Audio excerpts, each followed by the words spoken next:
How healthy is your pet business? I just got back from Annapolis where I hosted the recent Dog Daycare Success Academy immersion event. And what an inspiring experience it was. These immersion events really do get better every single time. My members celebrated some incredible wins. One facility owner had increased prices by 50%. Yeah, that is not a mistake. I said 50%. Another had introduced grooming into their facilities, and they are on track to have a groomer in each of their 6 facilities by the end of September. Another member has written a book about cat care. They're due to open a luxury pet care facility in 2027. And another family are packing up their lives, relocating from Seattle to Tennessee, and they're transitioning into absentee ownership. Yeah, not bad for a couple of days' work at a mastermind, eh? But as I sat there listening to everyone's update, something occurred to me. No business owner in my mastermind are competing against each other.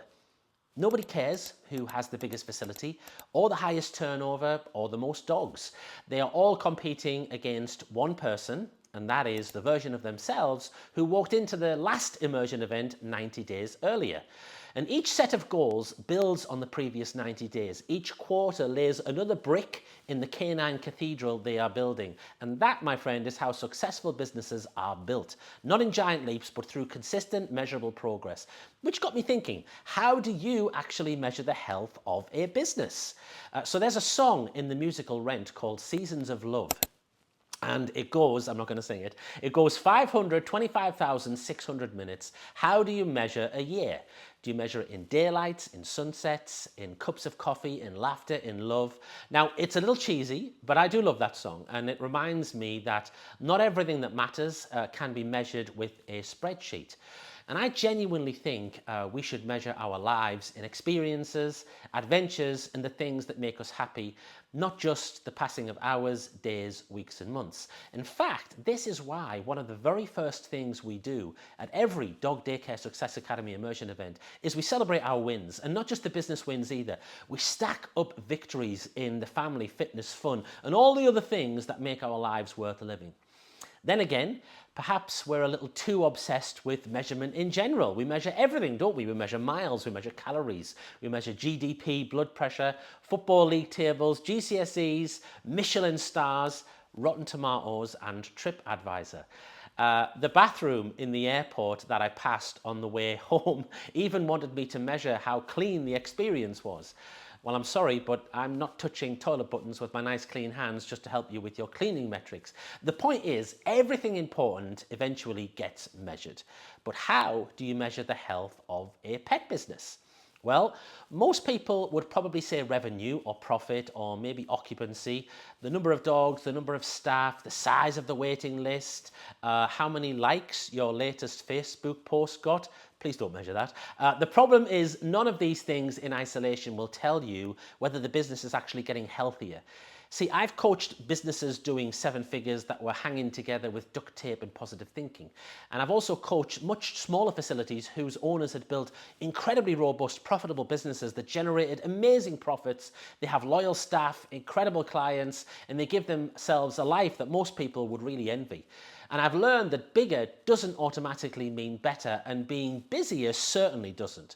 And whilst profit is probably the best lagging indicator of all, it is still that. It's a lagging indicator. Profit is the result of hundreds of decisions that you've already made. So I started asking myself, what's the leading indicator of a successful pet business? What is the one thing that tells me a pet business is becoming stronger, long before the accounts actually show those results? Well, after coaching more than 3,000 pet business owners over the last decade, I think I've found it. And it's something that I call pricing power. Not pricing per se, pricing power. And there's an important distinction to be made. See, pricing is what you charge, but pricing power is your ability to be able to charge, hopefully progressively more. One is a number on your website, but the other is a reflection of the business that you've built. Because businesses with real pricing power, well, they can raise prices, they can increase cash flow, profits, and recurring revenue seemingly at will. They do this through doing better marketing, for sure, but they also have better communication. They offer a better client experience. They have better, more robust, proven systems. They have greater authority and a stronger reputation locally. They often put out more valuable offers, which raises another obvious question. Can you measure this pricing power? Well, I think you can, and that's why I've created the Pet Business Pricing Power Index.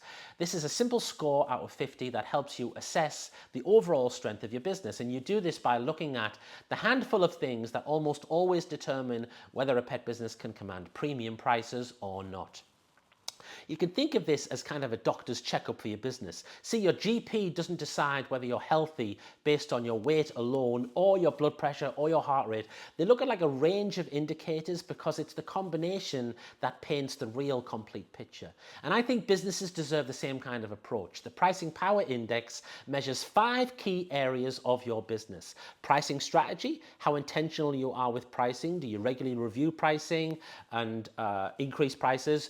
Offers and upsells, are you maximizing the value of every single client relationship or leaving money on the table? Communication, do your clients regularly hear from you or only when you remember to send them an invoice? The client experience, are you creating an experience that is genuinely worth paying more for? And fifth is the revenue model. Have you created a predictable, recurring income streams, or are you constantly starting from scratch every month? Now, none of these areas on their own tells a whole story, but together they can provide a remarkably accurate picture of the health of your pet business. And just like in golf, to use another sporting analogy, the total score only tells you how you played. It doesn't tell you why. Was it the putting that was off? Was your driving wayward? Did you have great bunker play? Well, the same is true here. The overall score on the Pricing Power Index matters, but it's the individual component scores that tell you where the biggest gains are waiting to be made. Anyway, over the next few weeks, I'm going to be sharing more about this Pet Business Pricing Power Index, and I'm going to show you exactly how it works. So don't forget to subscribe to this channel if you want to know more about this. I'm going to share what each of the 5 areas really means, and more importantly, how you can improve them. So before the next installment in this series lands, I'd like you to do something. I'd like you to forget about your turnover, forget about how many dogs you've got, forget how busy that you feel. Instead, ask yourself, if I wanted to increase my prices by 20% or 30% next month, what would stop me? Write down every answer that comes to mind, because I suspect very few of them will actually be about your pricing power. And in the next video, we're going to start working out why all this matters. Thanks for watching. I'll see you next time.